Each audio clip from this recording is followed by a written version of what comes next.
Get everything you know. Get everything you know. Get everything you know. I guess it's time to expand our minds.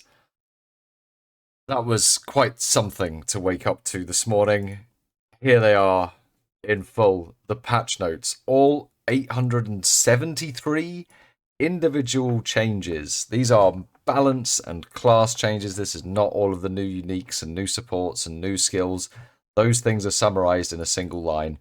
And I think, had I done this video when I first woke up this morning, I'd have been very grumpy. I think I focused at the wrong things this morning. Yeah, there's some nerfs. Yeah, most of the endgame stuff that we're used to has been nerfed. Yeah, Stormweaver, you can pretty much wave goodbye to that. Gemling Legionnaire, Attribute Stacker, you wave goodbye to that. In fact, anything that used Temper Spell, you can wave goodbye to that. And I will happily debate the comments, but that skill has gone from having some purpose to being probably one of the most useless skills in the game. The 0.25 second global cooldown was just the nail in the coffin. That could have been a 0.1. So that's what I focused on this morning when I woke up. And yeah, those are some big changes, and it really is going to shake up the end game. But there is a slew of new content being added to the 100 new supports. We're going to be able to make some good mix and match with that, with existing skills and undoubtedly with some of the new spear skills. With everything that's coming with specters and companions, I would imagine there's going to be some ways you can buff yourself up using the ritual monsters, and the ritualist is now starting to look a lot more appealing. The lich is starting to look appealing, and the Amazon with that high crit is still looking appealing. What hasn't been nerfed throughout these whole patch notes is the scaling of crit and crit bonus. Still looking really, really strong. Just need to find new skills to work it with. All of a sudden, Spearfield's starting to look appealing. All of a sudden, Spears are starting to look appealing. Quarterstaffs are starting to look a little less appealing. Because it wasn't Quarterstaffs that were appealing. It was Temper Spell. So let's just take that. Temper Spell was too strong. It's not too strong now. Let's go through these changes. And let's pick out some of the good bits that are in here. Let's focus on some of the awesome stuff that's coming and all of the new things that we're going to get to learn and experience. So I think the big one's right at the top, new contents and features. Let's go into all of this. This is the really good stuff. We got a new class coming. That's awesome. The class has 2 new ascendancies. They both look really good. One of them interacts with companions and beasts and summoning rare monsters to use all of their rare buffs. That's awesome because all of those things have been buffed. The Smith of Katava, that thing's going to be able to get 90% all res and crazy defenses coming out of the campaign. If you want to play like a hardcore, if you want to play something that is just not going to be able to die, that is going to be your key. It's got a minion as well, and this patch, like everything's focused on making minions better. Minions have got buffs across the board. They're introducing specters. You know minions are going to be good. So even the Smith of Katava goes into that. The Tactician Ascendancy, that's all about minions. Probably be able to make some good minion builds there. By the way, I'm not league starting a minion build, but I might look at some high investment ones later once Gazzy's figured out what all the specters do. Anyway, maybe I'll figure out 1 or 2. 25 new skills for the spear. There's going to be some awesome stuff there. Spearfield was looking particularly juicy. Concentrated effect, getting those into like a tight little area, layering them all up, then getting the boss to stand on 70 spears at once. That sounds like pretty juicy.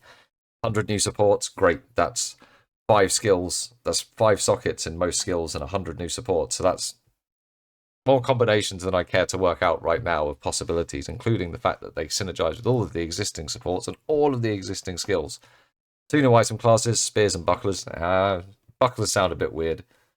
I'm still not that keen on blocking. I'll give it another go, seeing as they've spent so much time working on it this patch. Maybe it's good now. And over 100 new uniques, of which we know about 17 of them. I think we managed to find a couple of extra ones on stream, but there's about 60, 70 uniques that like no one's ever seen at all. So there could be some really broken stuff coming there.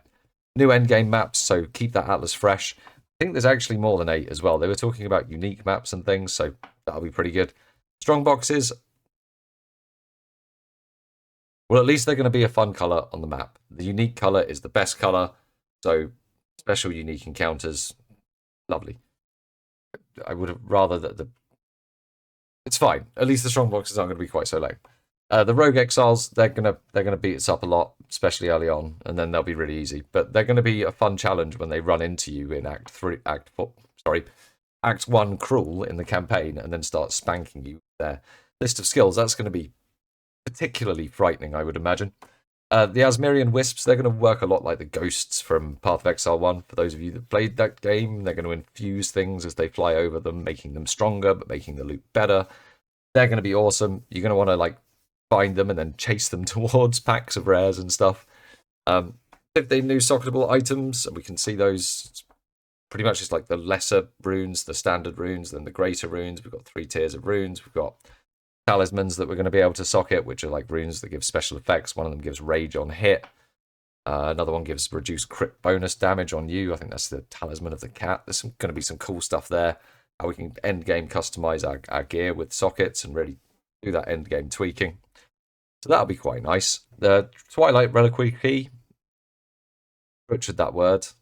But it's okay because everybody loves gambling. And this is just another way to hit it big, right? Buy all those keys and stick them in that reliquary chest. Reliquary. God. Ah. Essences can now have Val Orbs to corrupt them, and we've seen there's going to be corrupted essences. They're going to do pretty cool stuff as we're upgrading our gear. That's going to be awesome. And of course, they've continued to incrementally improve the sound, art, effects, and environments, which is nice because I think the game's got a pretty aesthetic, and I think it feels good. The sounds feel good, so good. Glad to see those things. And moving on. That's the great stuff. That's the new stuff. That's the stuff to get our teeth sunk into. The stuff that we don't even have all of the information about when you consider, particularly, well, 3 of the 4 lines I have highlighted now. I'm too lazy to highlight them individually.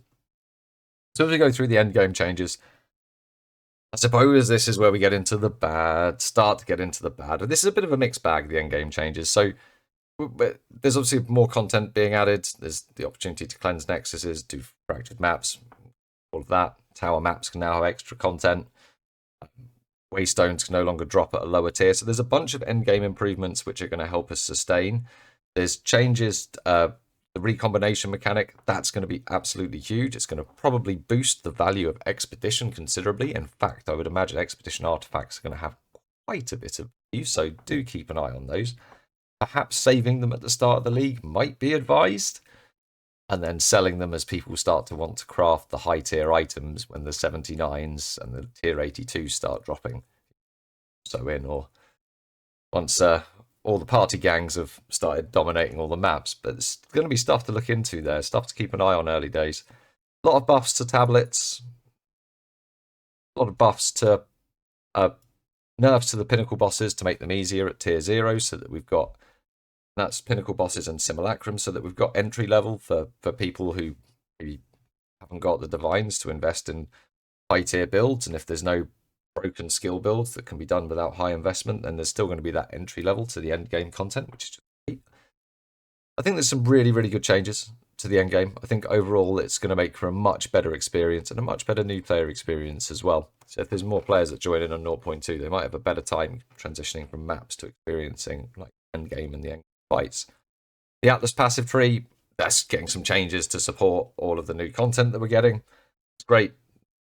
Going into it in any particular detail, there are some nerfs. Breach in particular has taken a bit of a hit. Everyone was running Breach, so they're going to have nerfed that. They want people to try the other content. But I think Expedition's going to be up there this time. General improvements. These are basically tweaking of features, right? It's just better art, better animations, yada yada. Then we get into player changes. So bit of a mixed bag here. It's stopping you from entering Cruel or Endgame. It's put a cap on the levels, but man, I wasn't ready to enter Cruel at level 25. I think the quickest I got to Cruel was 28 once. Endgame maybe with a stacker you could get there at 50, but the stackers are dead anyway. So you know, there we go. Unarmed attack speed is 1.4 attacks per second. So maybe those unarmed builds are going to come in now. You have the monk unarmed build. There's a slew of changes relating generally to characters, regardless of class.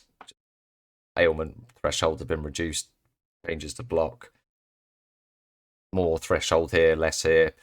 Player-created objects such as ice crystals no longer have a monster power value. I believe that's part of what's going to affect Trample Toes, especially, yeah, ice crystals. Ice crystals can no longer apply on kill effect, so that's nerfed the Trample Toes one-shot build. That's how they've done that one. Bunch of ascendancy changes, some buffs, some nerfs. You can pretty much say if things were overused, they've been nerfed. If they're underused, they've been buffed a bit. Instead of buffs, I think these are pretty much all buffs to the Warbringer. And I think all buffs to the Titan. Pretty gnarly nerf to the Invoker with the Lead Me Through Grace, but it was very easy to get a lot of Spirit, and now it's not going to be quite so easy. You'd have to balance really what auras you're taking, but then again, they've taken Grim Feast completely out of the game, so there's 30 Spirit you've got back already. Grim Feast clearly overpowered, but I didn't think it would be removed entirely. Oh yeah, so generally just slight changes to numbers on pretty much all of the existing ascendancies. Stormweaver's been gutted a bit, with Force of Will and Ascendancy now being 66% worse. Scouring Winds being 66% worse. Strike Twice provides 25% less magnitude of shock, so that it's reducing some of the magnitude of shock. And reduced mana for the small mana Ascendancy node. On the passive tree, we've had quite a few changes with new skills being added in. We're going to see that passive tree soon, I hope, and Path of Building will get updated and we can start to have a look at how that all looks. I think one of the key standouts for me here is that 12 dual sockets have been removed, so that's going to functionally affect Adorned builds quite heavily. I would imagine there's going to be, for most Adorned builds, between 4 or 5 less jewels that you would be able to fit in, making those builds considerably worse. Fletching notable as well has been reduced. I know there was a lot of big quiver builds. They were quite popular on the ranger side of things. That's been nerfed quite heavily. Spaghettification's been changed entirely. This one stood out as well. It now gives plus 13 instead of 7% increased attributes. And you'll see that across the board as you go through the patch notes. We're not going to go through all of them in detail. I'll just do some call outs. But anywhere that you've got increased attributes, generally see that come down. Any item that gives that, the time lost diamonds against the darkness, that's gone from sort of 3 to 4 to 1 to 2. Changes like that. On the skill changes, we've had a few things that are pretty gutting, but it's just going to shake up the endgame meta. Archmage has had its usability decreased by quite a lot. Quality now provides reduced reservation instead of extra damage. It's always 3% now as extra damage rather than 5 to 6%, so that's about cut in half. Archmage, that was quite popular for getting big damage on Spark. Some other big nerfs. What's happened with Falling Thunder? Oh, Falling Thunder's been buffed. That's a big one, potentially, because there could be a Falling Thunder build with the Amazon. Tempest Bell's taken a bit of a hit in here. Mostly it's just minor stat changes, but there's a few skills that have undergone complete overhauls. Yeah, Tempest Bell, complete overhaul here. So this is a massive, massive set of nerfs. It now requires 10 combo to use, so it's 2.5 times slower to get a bell out. It was 4, it's now 10. It's now destroyed after 10 hits at all times. That would use to scale up to 20 and then higher with plus melee skill levels or level 21 gems. It used to also have plus 6 from quality. Now it has plus 2 from quality. That gives it 12 hits at total. Deals a little bit more damage when you put it down, but it deals considerably less damage when it's being rung.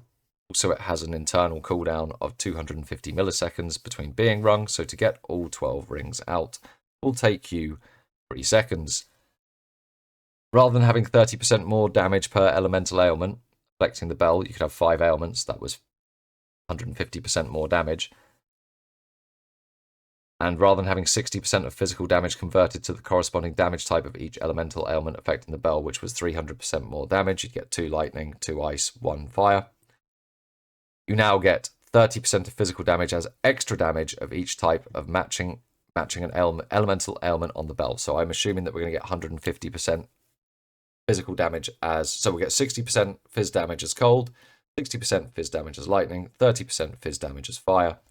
Ultimately, that's going to result in around a 1/3 DPS loss just on the individual hits of the bell.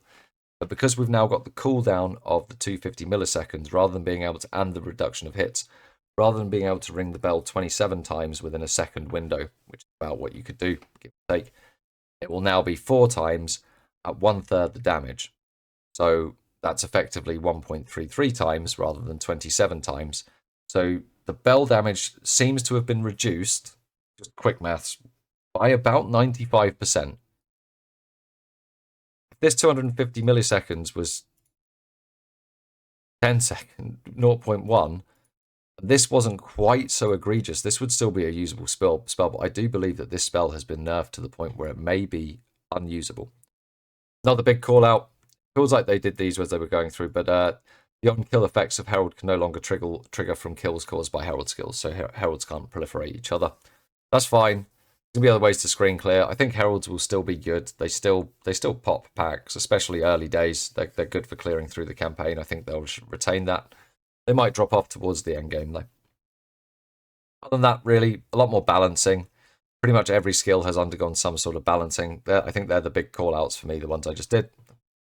Fine, we won't be playing an Ice Strike Monk with Temper Spell, that's for sure. We'll find something else. There's plenty of things to find.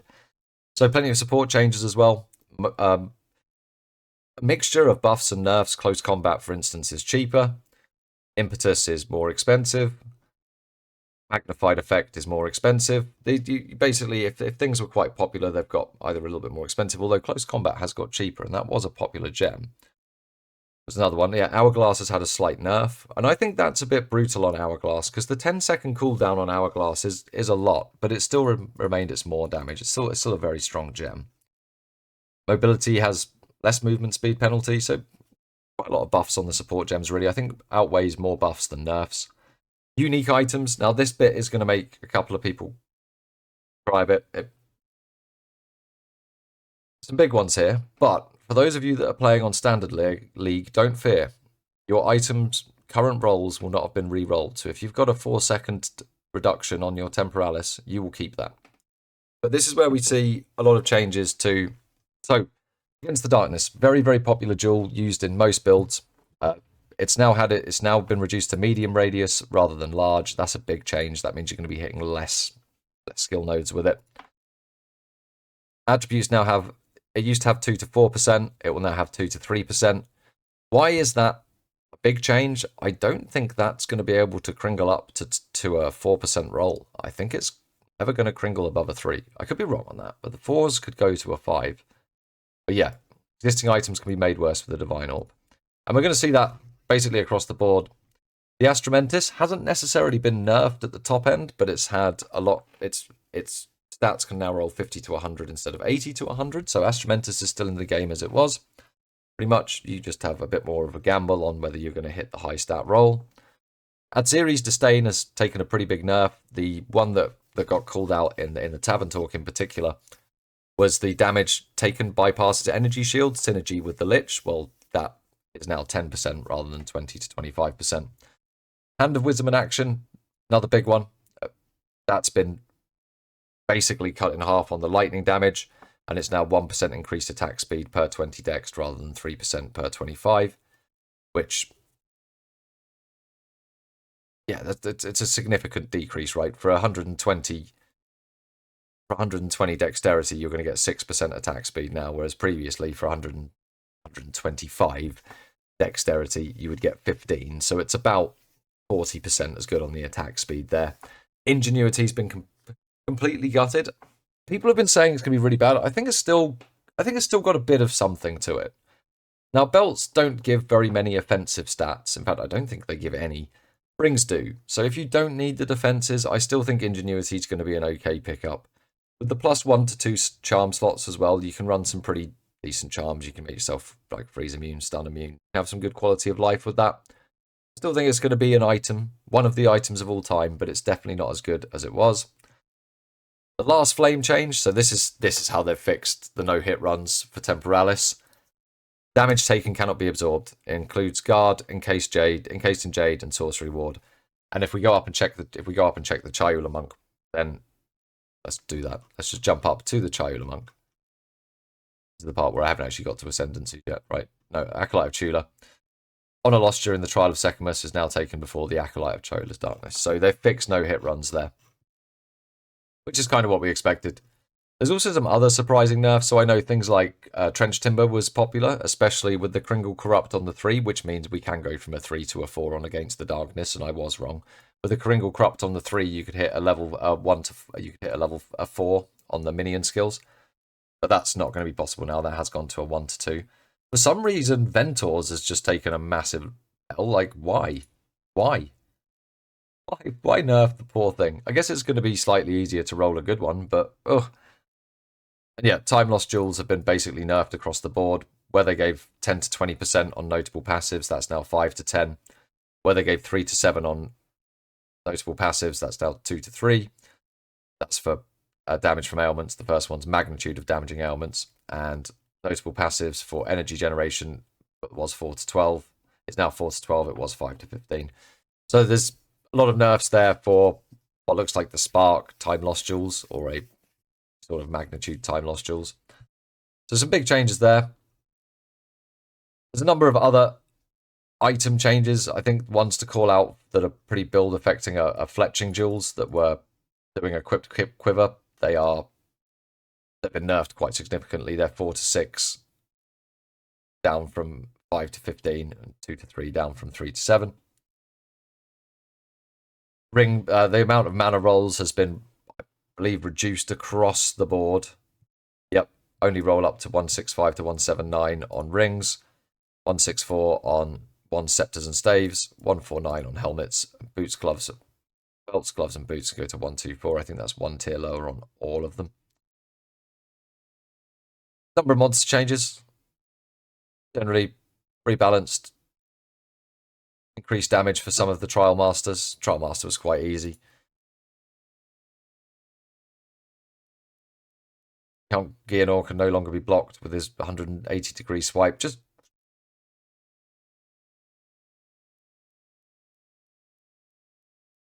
temporal. You can no longer have your minions targeted with the rewind. I saw this one. The Bloated Miller's charge now pushes players sideways instead of carrying them along, so you're not going to get one shot by his charge when you're doing the beach anymore. Just some general changes to bosses and monsters and how their attacks work and some of the scaling. And yeah, a set of user interface changes and a slew of bug fixes. Lots and lots and lots of bug fixes, which we won't go into. Game will be better. Bugs have been crunched. That's always a good thing. This is a bit of one though. The one that missed the boat, which was spoken about. The ability to lock your main hand, offhand, or both so that you can use the same items between weapon sets. I was quite looking forward to that. But I think that would have been quite a good one to work in, especially for the Huntress, where you might want to switch to more projectile-based, a more projectile-based tree than a melee-based tree, based on whether you're using a melee attack or a projectile attack. That would have been nice to keep the same weapon in your hand, I think, for that, and this would be quite annoying, but hopefully it comes shortly after. Overall, oh yeah, and the Ingenuity got a double nerf, by the way. It was going to be 30 to 50%, but then they were like, nope, we're going full in, 20, 30%, get rid of Ingenuity, chuck it out with the Attribute Stacker. I still think it's okay. I still think it's not going to be that bad, and there's still going to be some pretty broken stuff we can do. Anyway, guys, I think the patch notes are pretty good. When I woke up this morning, they may be grumpy, but having time to sort of reflect and think about just how much is here and the amount of interactions that are actually being added when you consider exactly what we're going to be able to do with the monsters now, with the specters, companions. I think we're going to break this game in no time. I'm really looking forward to it. I will be streaming this game pretty much non-stop for the next week, starting Friday. I hope to catch you there. Have a good one. I'll see you in another video on a live stream.